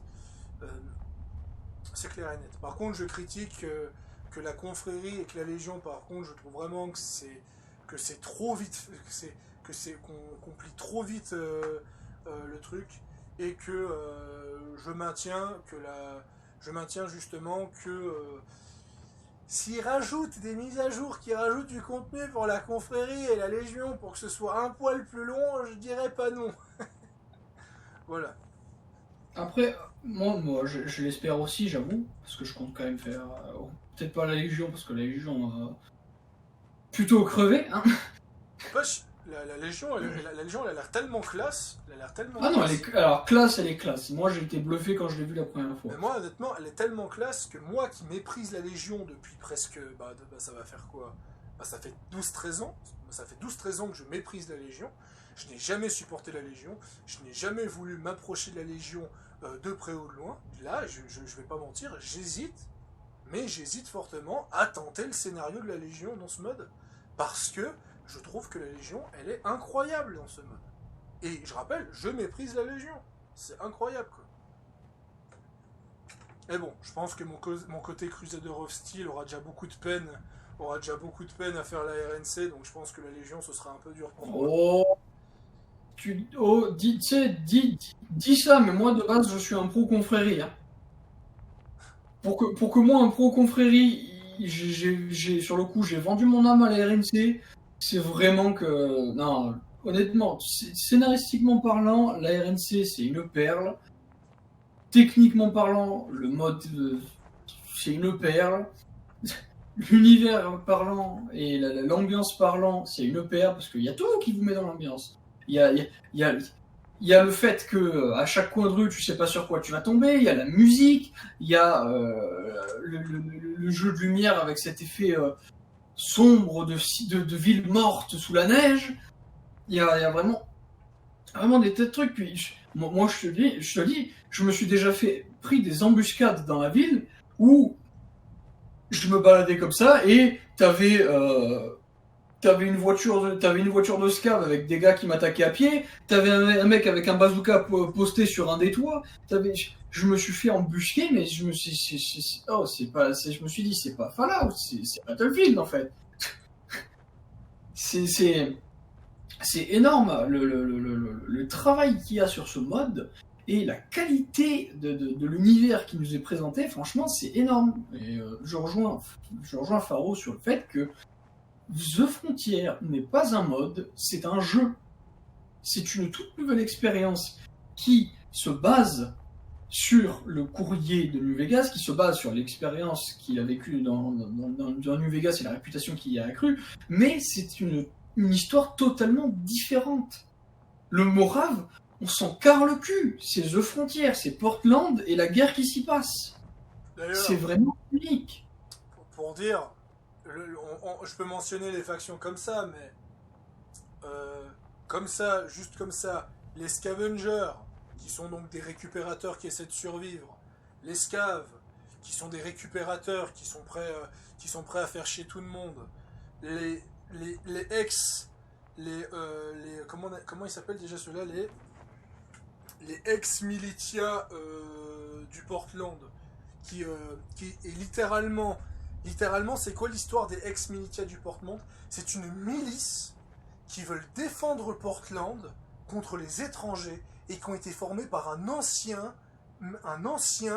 guerrier de l'enclave. C'est un ancien soldat de l'enclave qui a déserté l'enclave et qui a, lui, avec plein de déserteurs de plein de factions différentes, il a formé sa propre faction. Donc voilà, vous prenez déjà ça. Vous prenez l'église de la vie éternelle. Vous prenez le culte sanglant, qui donc par contre je crois qu'il n'apparaissent que dans une seule quête, le culte sanglant. Et vous prenez les 3 factions de base, plus la ville de Salttown, la ville d'Ingrington, 2 villes que je n'ai pas visitées, plus la ville de Jeune-Claude. Et il y avait les autres là, je me souviens plus du nom là, que tu disais, tu savais pas ce que c'était là. Les Eschaton Order là. Ouais, ceux de l'ordre des châteaux, voilà. Je sais toujours pas ce que c'est en vrai. De ce que j'ai compris, l'ordre des Jatons, c'est des déserteurs c'est des croisés déserteurs qui sont littéralement devenus fous en fait. De ce que j'ai compris. Fort probable. Voilà. Mais là on parle juste d'une question de lore, parce que sur tout ce que je vous ai dit, je pense que la moitié c'est des factions qu'on peut vraiment aider. Mais voilà, mais toutes les factions qu'il y a, le jeu a plus de factions de Fallout 4. Il a bien, logiquement, a plus de factions que Fallout 3 aussi. Franchement, il a le mérite d'être un Fallout à part entière. Donc voilà, je te laisse, Ulgar, de terminer au niveau de la technique et de ton avis, et après nous arriverons à la conclusion. Du coup, pour ce qui est de la technique, encore une fois, je le dis, je le répète, j'ai été bluffé parce que ils ont réussi à allier une mise en scène vraiment excellente avec une technique tout aussi excellente. Et ça donne des scènes, mais des scènes, mais vraiment épiques. Je me suis dit, quand j'ai commencé à voir les scènes du scénario, parce que moi j'ai fait la RNC, mais du coup les scènes scénarisées de la RNC, où tu vois littéralement une armée entière de vertiptères lancer un assaut colossal sur la base sur une des bases de la Légion pour sauver le courrier, pour sauver ton perso, et que tu vois à quel point c'est super bien mis en avant. Il y a la musique qui va avec, il y a la dynamique de l'assaut, il y a vraiment tout qui est vraiment foutu pour te faire croire que tu es vraiment en plein cœur de l'action. C'est pas mou. Bon, certes, c'est fait avec le moteur de 2009, mais même avec un moteur comme ça, ils ont réussi à rendre un truc dynamique, un minimum nerveux, un minimum, tu te dis, ouais, c'est la baston, on y va, quoi. Et ils m'ont vraiment scotché. Sans compter que, bon, je parlais depuis de conduire un buggy, un char, machin. On peut même conduire un vertiptère, les gars. Conduire un vertiptère dans Fallout. C'est énorme. Et vraiment, les conduites sont plus que correctes. Elles sont vraiment géniales. Elles sont vraiment pas dégueu, quoi. Elles sont vraiment agréables. Ils ont vraiment réussi d'un point de vue, bon, déjà d'un point de vue scénaristique, moi j'ai vraiment kiffé. Le scénario, ça appartient à chacun, mais moi j'ai vraiment apprécié le scénario. Les incohérences que tout le monde râle dessus, en fait, il n'y en a pas, quoi. Globalement, il n'y en a pas. Et ils ont réussi à allier ça à une technique tout bonnement incroyable, et ça donne vraiment un mélange sublime. Il n'y a pas d'autre mot que ça. Moi, mon avis personnel sur ce mode, c'est qu'effectivement, il manque un peu de contenu pour rallonger la durée des Crusaders et de la Légion. Mais ça, je ne doute pas, et en tout cas, je prie très fort pour que cette cette divine team de modeurs veuille en rajouter malgré la shitstorm qu'ils sont pris. J'espère que ça va pas les démotiver, qu'il y ait des abrutis qui soient allés râler. Et du coup, je souhaite pour les pro Crusaders et ça, d'avoir leurs ajouts dans leur faction. Et je tire mon chapeau à la réalisation de ce mode. Ce mode est génial. Et j'exhorte tout joueur de New Vegas à tester ce mode. J'exhorte vraiment tout joueur de New Vegas à tester ce mode pour vous faire votre avis et vous rendre compte, en outrepassant les critiques qui passent sur internet et les gens qui râlent, et vous rendre compte vraiment du réel potentiel de ce mode. Et je vous laisse en vous disant, en tout cas je vous laisse pour mon avis en vous disant, moi j'ai vraiment trouvé ce mode unique et génial. Et je vous dis, foncez les gars, foncez. Ouais, du coup Faro, je te laisse reprendre la parole. Donc, nous arrivons vers la fin. Je vais mettre une petite note sur ce que je pense de ce DLC. Alors déjà, pour commencer, pour baser ma note, je vais être honnête, je vais prendre tout simplement comme base, je vais prendre donc JVC. Alors, donc JVC a mis 17 sur 20 à New Vegas. La question c'est pourquoi il a mis 17 sur 20 à New Vegas. Putain, je viens de remarquer qu'ils ont mis des mauvaises notes au DLC, mais un truc de fou. Alors voilà. Putain, les DLC sont sympas, c'est ça le truc. Alors, les graphismes de New Vegas sont mis à 10 sur 20 parce que graphiquement ils n'ont pas évolué. Donc moi globalement, graphiquement, voilà. Hein. Ce genre d'effet de lumière, on galère déjà à faire ça sur le 4. Donc clairement, graphiquement il est bien plus élevé. Que New Vegas. Il y a vraiment un travail qui a été fait sur les jeux de lumière et le décor de la ville. Pour ce qui est de la jouabilité, comment vous dire, je crois que conduire des véhicules, des vertiptères et autres, je crois que j'ai pas besoin d'en dire plus. Puis attends, ça gueulait sur le fait de pas pouvoir jouer en coop. Il y a un mode, maintenant il y a un mode, pour jouer New Vegas en coop. On peut même jouer à The Frontier en coop. J'imagine pas la stabilité, par contre, vu comme déjà il a tendance à crash. En tout cas, de ce que j'ai cru voir sur certaines vidéos, on peut apparemment, du moins, potentiellement le jouer en coop. Ça pourrait, parce que j'ai déjà vu des coops sur le jeu de base avec des armes modées, donc de ce que j'ai cru voir, on peut potentiellement jouer à The Frontier en modé aussi. Ouais, j'imagine bien. La durée de vie, c'est simple. La durée de vie, c'est à peu près équivalent à New Vegas. Hein. Regardez-moi ça. Ça, c'est la map. Il y a quand même des gros trous. Hein. Il y a des endroits que j'ai pas du tout visités.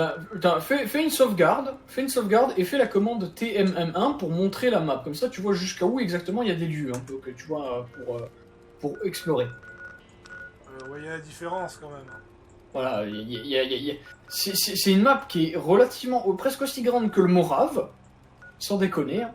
Et il y a énormément de lieux qui sont tous bien fournis dans leurs intérêts de ça, et ils ont apporté un sacré détail. C'est vraiment, ils ont vraiment bossé, quoi. Ils ont vraiment fait un jeu.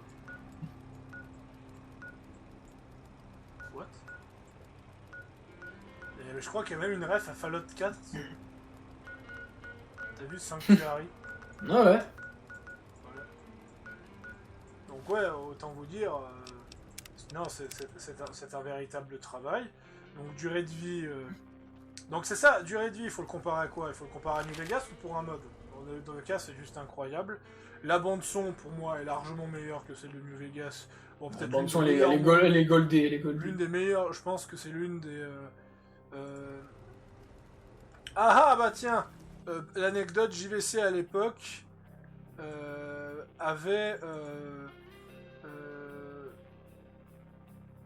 avait mis 14 sur 20. Donc voilà, à l'époque, ils avaient dit que le scénario était mieux écrit que Fallout 3, mais que c'était pas ouf quand même. C'est assez ironique de voir ça.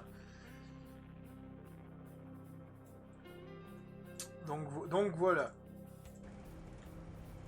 Mon avis est assez simple. Si New Vegas a eu un 17 sur 20, alors qu'il a un gros retard technique, qu'il a un scénario qui, pour moi, d'avis personnel, est plus que moyen, et qu'en plus de ça, a pour moi un monde ouvert très raté, je vais mettre la note de 19 sur 20.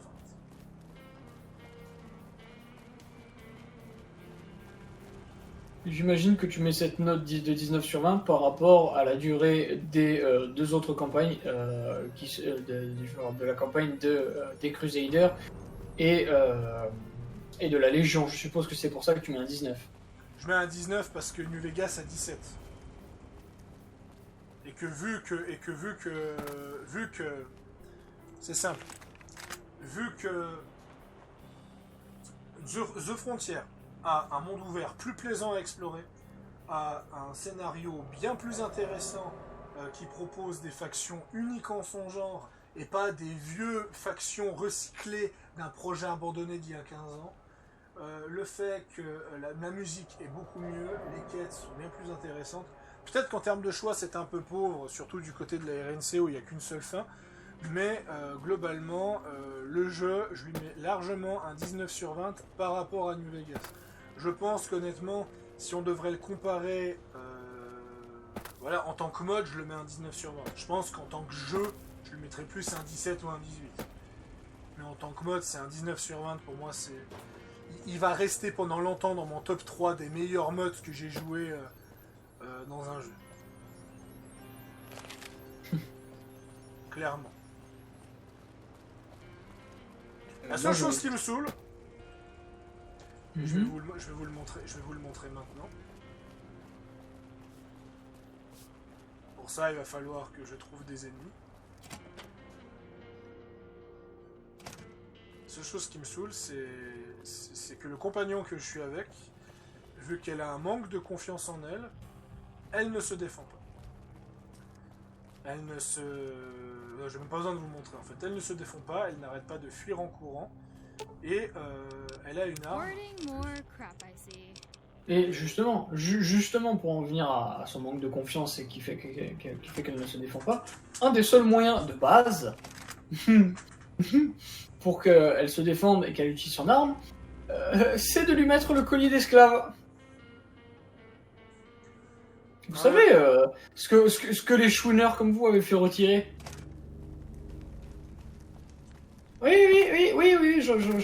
Oui, vous qui avez fait retirer une feature du mode, vous avez aussi fait retirer globalement l'utilité d'un compagnon. Alors vous avez pas fait retirer son utilité à la profondeur du mode, de l'univers et du perso en elle-même, hein, bien évidemment. Mais vous avez retiré juste le fait de pouvoir l'avoir comme compagnon utile.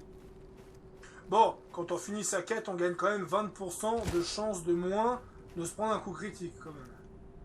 Oui, mais c'est qu'un bonus. Moi, j'aurais bien aimé pouvoir, même si ça en vient à lui mettre un collier explosif, ça veut pas forcément dire que tu vas être un connard avec elle. Ça veut juste dire que tu en fais techniquement ta propriété, que tu lui garantis que tu vas lui donner un manque une affection dont elle manque cruellement. Ça se voit.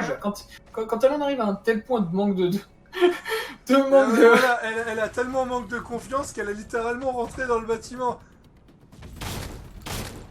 C'est New Vegas qui est bugué as fuck de base. Ouais, mais du coup, même pour en revenir à ce que je disais, même si tu lui mets un collier explosif, rien ne garantit que tu vas être un connard avec elle. Et si ça va rehausser un petit peu sa confiance en elle, parce qu'elle se dit j'appartiens à quelqu'un, j'ai de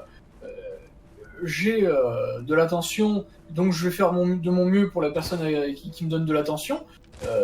Ça rehausse un peu sa self-esteem, mine de rien, même si bon, elle se considère toujours comme une moins que rien, qui est bonne qu'à faire une esclave. Tu vas techniquement lui prouver par ses actions qu'elle peut quand même se défendre toute seule et de ça, même s'il a fallu que tu lui fasses un petit boost peu orthodoxe, on va dire. Eh ben non, en fait, les chouineurs, grâce à vous, on a retiré ça et on a retiré, je retire ce que j'ai dit, hein, ça a retiré un peu de profondeur, encore plus de profondeur au personnage. Bravo. Donc moi, ce que je vais devoir faire, en partie à cause de ça, c'est que je vais devoir fouiller une liste de modes pour booster l'agressivité de l'IA, de son IA, parce qu'en fait, c'est dans les programmations. En fait, Ou attendre le patch non officiel qui va sortir et qui va enfin corriger la merde que les chouineurs nous ont mis dans les pattes. Ouais, vous voyez, j'ai un peine de me déplacer dans le monde ouvert. Et, il a fait 10 mètres, il y a encore des tirs de blaster, de tirs de laser qui arrivent, voilà. qui arrivent autour de lui. C'est vraiment un lieu pas sûr. Hein. Voilà, comme par exemple, il y a aussi, dans le mode, il y a une prise de contrôle. Là où dans New Vegas, vous prenez Nelson, Nelson reste ravi. Et ben là, dans une quête secondaire, vous prenez un hôpital dirigé par un scientifique. En fait, c'est un médecin qui faisait croire à des réfugiés, justement qu'il allait les soigner, mais en fait c'était des fusées d'expérience où il essayait de les contrôler. Et ben moi, la confrérie avait besoin d'un hôpital pour soigner ses troupes. Alors j'ai été buter le médecin. Et ils ont récupéré l'hôpital. On a vraiment ce sentiment comme dans une guerre et qu'on capture avant-poste par avant-poste grâce aux quêtes secondaires. Ouais. Putain, il a changé à Bernati. Hein. Avant, il avait une ferme, maintenant, il a un hôpital. Ouais, c'est ça, quoi.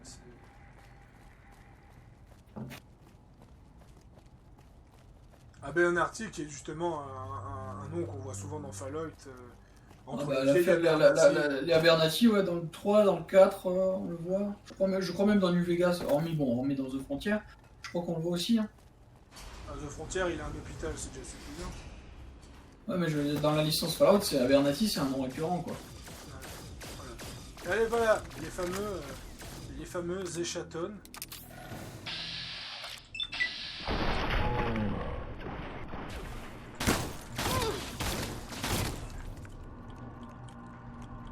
Ça c'est un autre mode que j'ai, ça c'est pas lié au mode en question. Donc voilà les fameuses échatons que je parlais, qui sont tout simplement d'anciens membres de la confrérie qui ont littéralement pété une durite. Après, ce qui est intéressant avec elle, vous voyez, je tire dessus, elle ne réagit pas, parce que justement, c'est lié à son corps, où en fait elle réagit pas à la douleur, donc ce qui fait qu'elle n'a pas d'animation, elle n'a pas d'animation, elle peut pas être perturbée en fait, enfin pas perturbée, elle peut pas la déséquilibrer. Elle peut pas être déséquilibrée ou secouée par la douleur due à un coup, vu qu'elle ne ressent pas la douleur. Elle ressent pas la douleur. C'est pour ça que je pense qu'avec un collier d'esclave, en fait c'est l'un des compagnons les plus dangereux du jeu.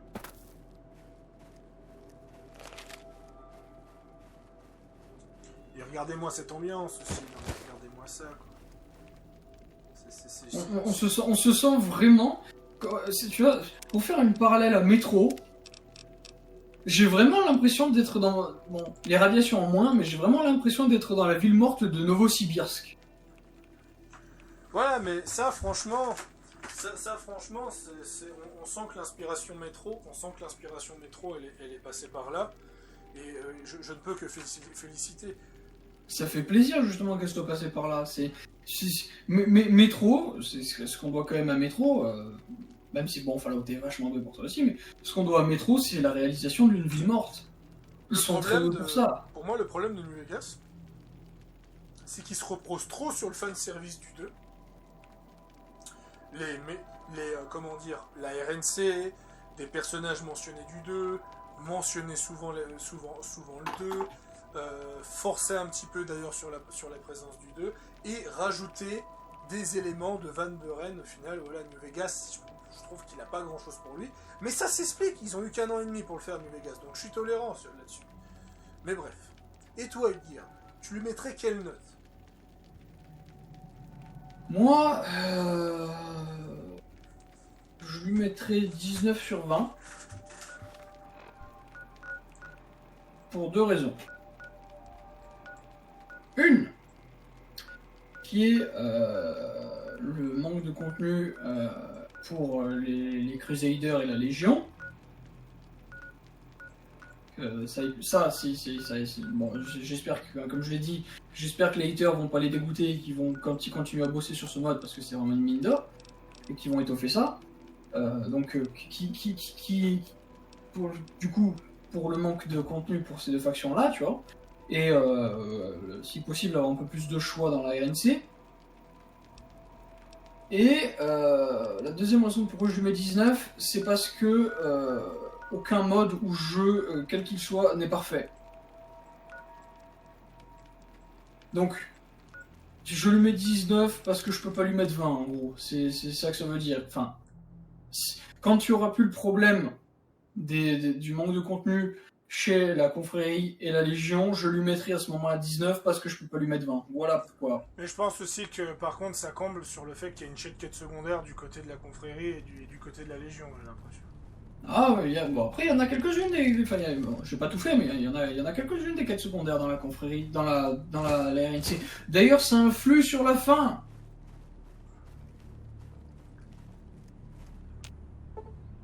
Les quêtes secondaires dans la RNC influent sur la fin. Là, malheureusement, je peux pas avancer avec le buggy. Parce qu'en fait, il a plus d'essence.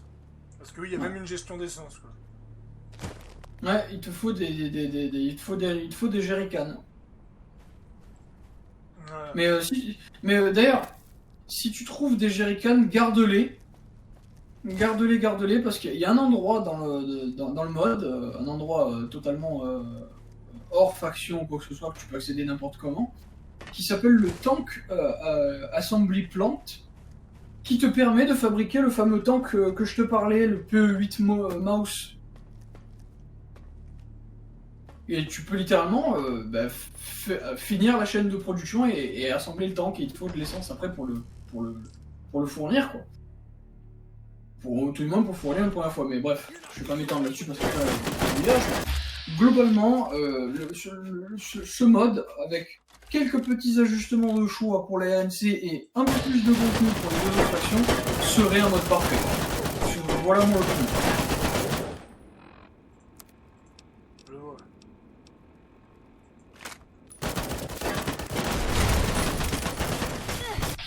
Alors, il y a à voir un peu. Tu t'es fait plier en deux. Ouais.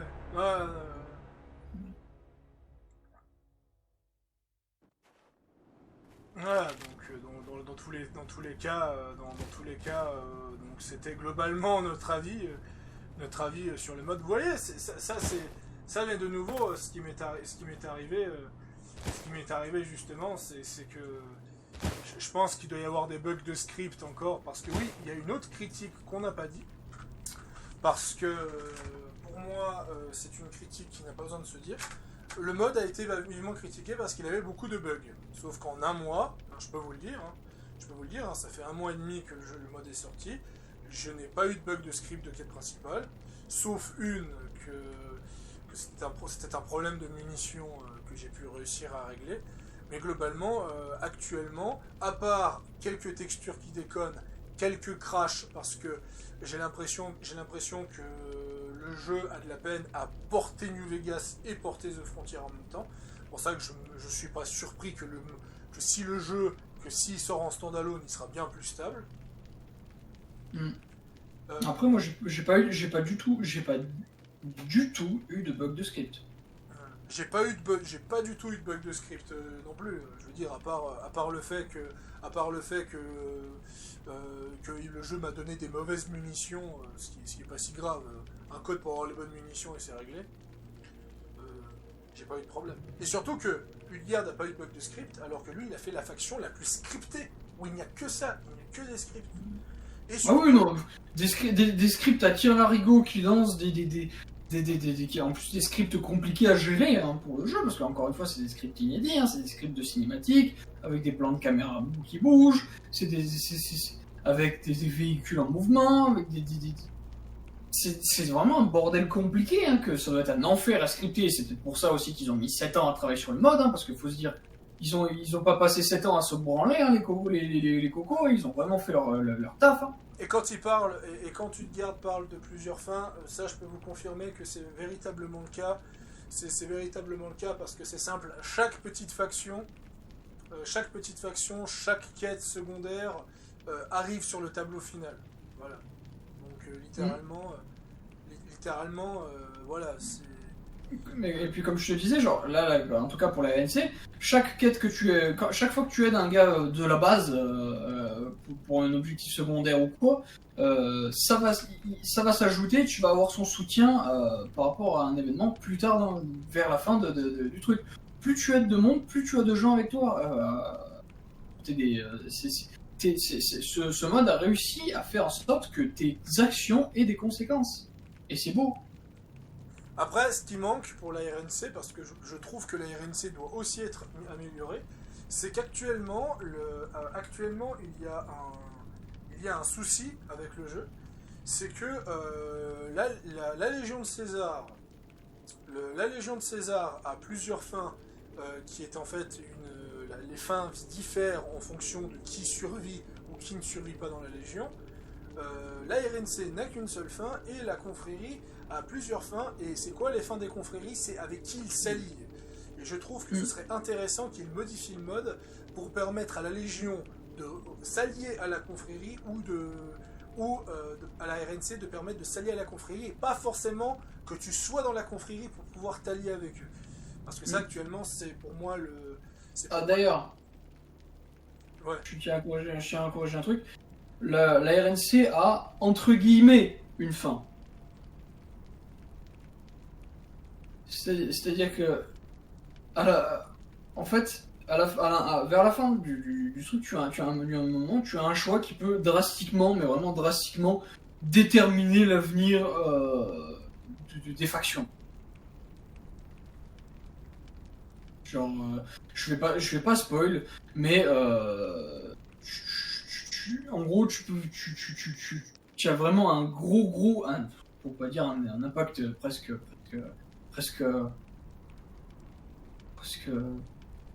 décisif, oui, même décisif carrément, sur les deux factions que sont la Légion et la RNC à la fin de The Frontier, quand tu joues la RNC.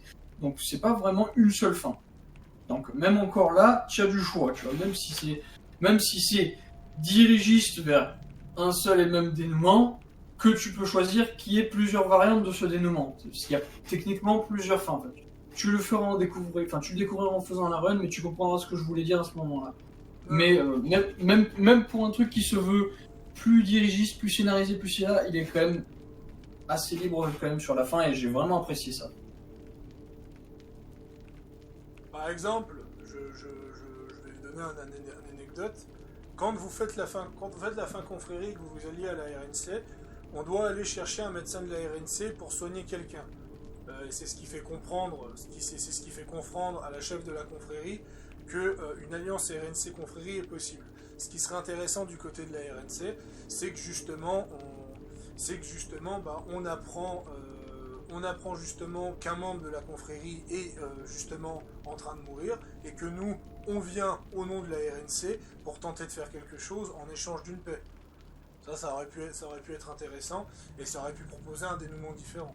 Mais bon, après je peux comprendre que vu comme la RNC est méga scénarisée, je peux comprendre que voilà, il faudrait quand même changer beaucoup de pans scénaristiques par rapport à si la confrérie est encore là. Et voilà. Donc moi je suis pas réellement surpris de la chose. D'ailleurs, de ce que j'ai vu par rapport aux fins, et d'ailleurs elle est considérée, d'ailleurs la fin où l'alliance, le conglomérat Crusader of Exile, je vais l'appeler comme ça, le conglomérat Crusader of Exile, et ben c'est considéré pour les joueurs comme la meilleure fin. Parce que tout simplement, c'est apparemment l'une des seules fins où l'Oregon peut vraiment s'en sortir.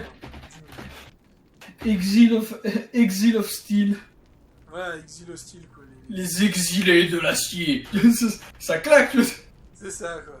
Bref, après donc 1h45 de vidéo sur mon avis global sur ce que je pense de ce mode, clairement, je pense que c'est beaucoup, mais bon, si on compare ceux qui critiquent le mode, alors, on va voir ça tout de suite. YouTube, Fustercluck. Ah, bah là je trouve rien. Fustercluck, Fallout. Voilà. La personne a fait une vidéo qui dure 38 minutes pour expliquer Bon, justement. bon après, cette vidéo, je l'ai vue. Il critique, mais de manière humoristique, ça va. Il est pas là à descendre le mode en mode c'est vraiment un truc de merde et ça. Il est là à critiquer parce que il trouve plein de trucs vachement drôles que pour lui, bah, parce que son avis, voilà, il a son avis et ça. Il trouve soit des incohérences, soit vraiment qu'il y a des trucs poussés au niveau des références ou quoi. Mais c'est pas bien méchant, tu vois. Pour l'avoir vu, après moi qui parle anglais, je peux te le dire, c'est pas une critique méchante qu'il fait. Hein, mais, Ouais, puis je viens de voir qu'il en a fait une sur Cyberpunk récemment, donc ouais, c'est. Mais globalement, ouais, ce qu'il y a, c'est que les gens ils vont faire une critique globalement, sans le prendre lui pour exemple, hein, bien évidemment, ils vont faire une critique en une demi-heure max du mode en se disant voilà, il y a ça va pas, c'est de la merde, machin, ci et là. Ils vont faire des vidéos en mode ça aurait pu être bien si c'était pas de la merde. C'est littéralement comment tu peux résumer la vidéo des gars qui critiquent de manière sérieuse et pas humoristique le mode. Alors qu'en fait, ils voient pas le chef-d'œuvre qu'ils ont sous les yeux. De toute façon, le problème, c'est qu'il y a plusieurs écoles en fait. On a ceux qui disent que New Vegas est un chef-d'œuvre incontestable d'écriture, et forcément The Frontier qui propose une écriture différente et qui ose, parce que je rappelle, hein, avant de couper cette vidéo, je rappelle que les gens avaient critiqué que Fallout 3, la confrérie était trop bisounours, alors que si elle est bisounours dans Fallout 3, c'est qu'il y a une cohérence derrière, parce que l'aîné ainsi que les membres de la confrérie trouvent justement, n'avaient pas le cœur de laisser justement la population aux mains des super mutants. Et justement, l'aîné était un peu humaniste et il a tenté d'aider la population du mieux qu'il pouvait. Ça avait été très mal vu de la part de la communauté, mais moi j'ai juste envie de vous répondre, si ça vous a choqué, alors vous n'êtes pas prêt quand vous connaîtrez justement l'histoire de la Légion, l'histoire de la NCR et l'histoire des Crusaders, quand vous allez savoir comment ils sont devenus comme ça. Je crois que vous allez juste faire un AVC sur place. Bref. Ouais. Sur ce, pour pas qu'on en plus que ça dure plus de 2 heures, c'était donc Pharo Osadius et Utgard Lodbrok. Et clairement, je pense vraiment que quand il y aura une Vostéfer, il y aura sûrement un let's play. Je commencerai par un let's play du côté confrérie, je pense, et je ferai sûrement un second let's play du côté RNC. Voilà, mais en tout cas, voilà. Je pense pas que je vais faire un let's play du côté Légion, mais voilà, comme ça vous êtes au courant. De toute façon, j'ai prévu encore pas mal de let's play sur ma chaîne. Là, en plus, récemment, j'ai Outer World. J'ai encore quelques autres let's play qui sont quand même prévus. Bref. Pour ceux qui sont restés jusqu'au bout, je vous remercie, ça fait plaisir. Voilà, je ne demande pas en abonner, mais c'est pas grave, je fais ça pour le plaisir. C'était Pharo Osadius et Utgard Lodbrok, et on se revoit pour une prochaine. Salut tout le monde. Oh, ce magnifique décor.